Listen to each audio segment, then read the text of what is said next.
Hello YouTube. I would like to do a review of the car that I'm driving, because I keep driving new cars and I might as well just review them while I keep driving said new cars. So this is a new VW Jetta SE, which is dull. Can't really describe it as anything except dull, which is, yeah, it's a Volkswagen, so it's got lots of toys, although I don't think it's as fully featured as my GTI that I now own, which I haven't done a review for. I will do one at some point. And I'm not a particular fan of this information display here, because you can't really get it to display a huge amount of information, and mine, I can switch between like alerts and radio and all kinds of information-y stuff and settings and all kinds of things, and I can do none of that here, like nothing. I can just get the information displays, and I can't even pick which ones of those I'm allowed to look at, so it's a bit meh, not a huge fan.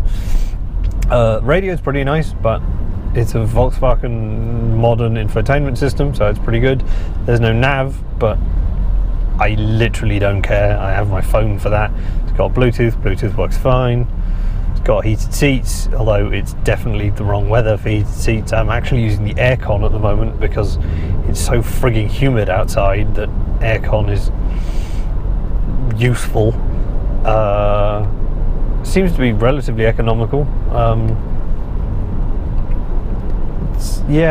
It's you know, it's fine. It's the way it's dull. It's very functional.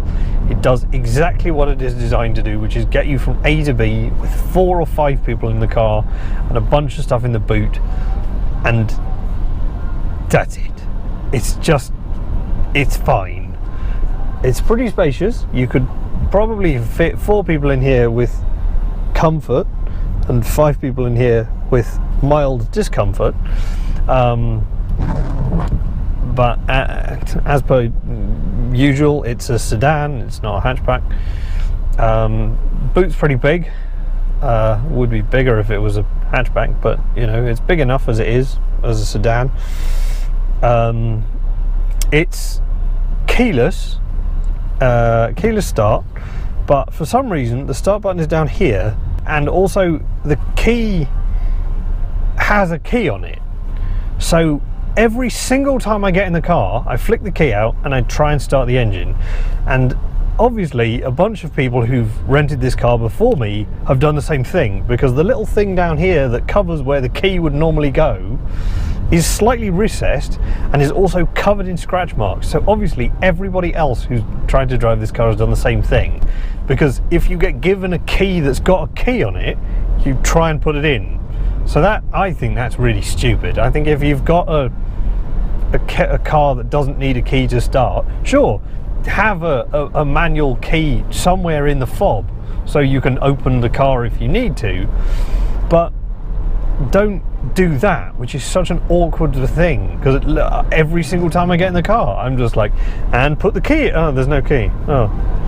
I've had the car for 4 days and I'm still doing it.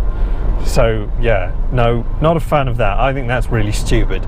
Also, having the start button down here is weird because it seems really low down, and also the rest of that's just blanking plates. I'm not sure if you can see it, but the rest of it's just blanking plates. There's also no indication of anything, so when you get in the car and you put your foot on the brake, it doesn't light up the start button or anything. You just have to know that. Like if you've never driven this car before, you literally wouldn't know that it had a start button because it's in a really weird place. So that's kind of odd. And for a car which has, you know, keyless start and everything else, I'm amazed it doesn't have automatic headlights or automatic anything really.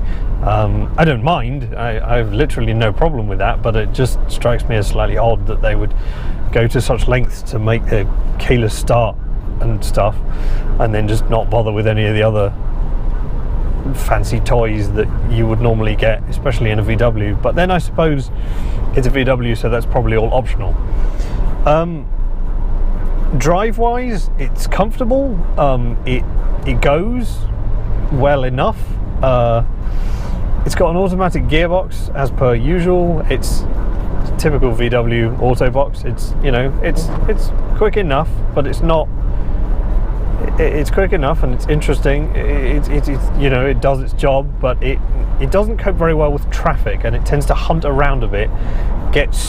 Tends to like staying in second gear, and so you're going 1 or 2 miles an hour and you'll still be in second. And so I've occasionally had to stick it across into manual and just do it myself to get it to go back down. The manual control is just push the stick across and then you're in manual, and then you can do it up and down. Here you can't, there's no pedals, so there's no nice shifters, which I keep thinking there are, so I keep trying to do this and then that does nothing. Been spoiled by the GTI, clearly. But it's just, yeah, it's functional. It's, as a rental car, it's perfectly fine. Like, this is exactly what I want out of a rental car. Easy to drive, no concerns, no problems with anything. You get in, you start it, you drive, whatever, doesn't matter, it's fine. And it works perfectly serviceably as that. It's just, it's a VW. And because it's a VW, the interior is frightfully dull, because it's a VW. They don't know how to do, they don't make interesting interiors. And as a thing to drive, it's just not particularly fun. It's just functional. You get in and you drive somewhere. It is very much at home on these kind of roads, because you just sit and do very little, and you arrive. No fuss. You just, not particularly interesting, but you get there and yay. Yeah. So I wouldn't own one because I like having interesting cars, but if all you need is a car to get you from A to B in the most efficient way possible without any faffing, this is a pretty good bet, actually. I wouldn't have one myself, but if that's your thing, if you just need to get somebody around, the Jetta is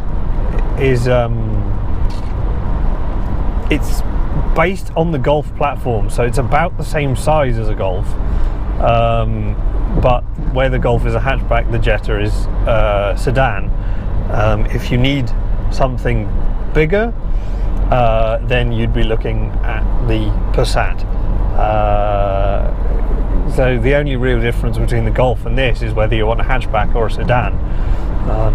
I'm a hatchback kind of person, so for me it's always going to be the Golf. But if you want a sedan, and you want, you know, serviceable amounts of space, then this is the car for you, really. It's definitely worth a look at.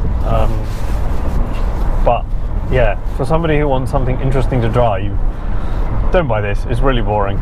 If you enjoyed this video, you found it useful, leave a comment, thumbs up, that kind of thing, and just, yeah, let me know what you thought. If there's more stuff you want me to talk about, or you want me to talk about different things, let me know. I'm interested. I'd like your feedback. Your feedback is good. Thanks very much. Bye.